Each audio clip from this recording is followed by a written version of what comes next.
Halo sahabat Inspirasi News, pakar hukum pidana Fahrizal Afandi mengatakan hingga saat ini belum ada aturan yang dapat menjerat atau memidanakan pelaku pembakaran bendera partai politik atau parpol. Hal itu dikatakannya saat menanggapi rencana Sekjen PDIP Hasto Kristianto yang hendak menempuh jalur hukum terkait insiden pembakaran terhadap bendera partainya dalam demonstrasi penolakan rancangan Undang-Undang Haluan Ideologi Pancasila atau RUU HIP di depan gedung DPR MPR Senayan, Jakarta, Rabu 24 Juni 2020 kemarin. Sampai saat ini belum ada sih pasal yang dapat memidanakan pembakaran bendera partai, kecuali kalau bendera negara ya lambang negara, ujar Fahrizal saat dihubungi Takar Kamis 25 Juni 2020 malam. Fahrizal mengatakan aturan pidana yang mendekati niatan Hasto yakni pasal 497 KUHP ihwal menyalakan api atau timbul bahaya kebakaran. Kendati begitu, Fahrizal mengatakan pelaku pembakaran demo juga bisa dijerat dengan UU demonstrasi. Ya, dalam menyampaikan pendapat di muka umum kan ada aturannya, ketertibannya, syarat-syaratnya. Nggak boleh bawa itu, apalagi melakukan pembakaran.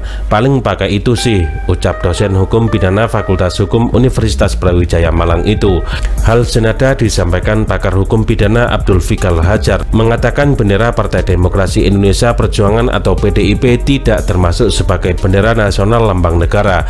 Oleh sebab itu, ia menyebut sukar mencari rumusan pidana dalam Kitab Undang-Undang Hukum Pidana atau KUHP dari peristiwa pembakaran bendera PDIP. Lain halnya dengan pembakaran bendera negara yang bersifat nasional. Sebagai lembaga negara diatur dalam undang-undang tersendiri.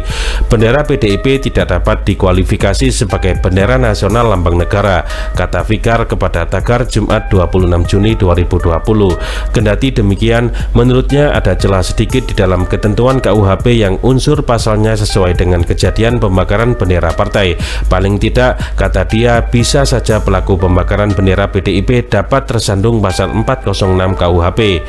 Barang siapa dengan sengaja dan melawan hukum menghancurkan, merusakkan, membikin, tidak dapat dipakai atau menghilangkan barang yang sesuatu atau seluruhnya atau sebagian milik orang lain, diancam dengan pidana penjara paling lama 2 tahun 8 bulan atau pidana denda paling banyak Rp4.500, ucapnya menjelaskan.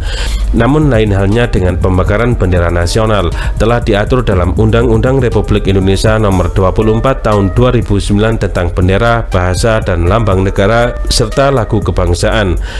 Dalam pasal 66-nya mengatur setiap orang yang merusak, merobek, menginjak-injak, membakar atau melakukan perbuatan lain dengan maksud menodai, menghina atau merendahkan kehormatan bendera negara sebagaimana dimaksud dalam pasal 24 huruf A dipidana dengan pidana penjara paling lama 5 tahun atau denda paling banyak Rp500 juta, ujarnya.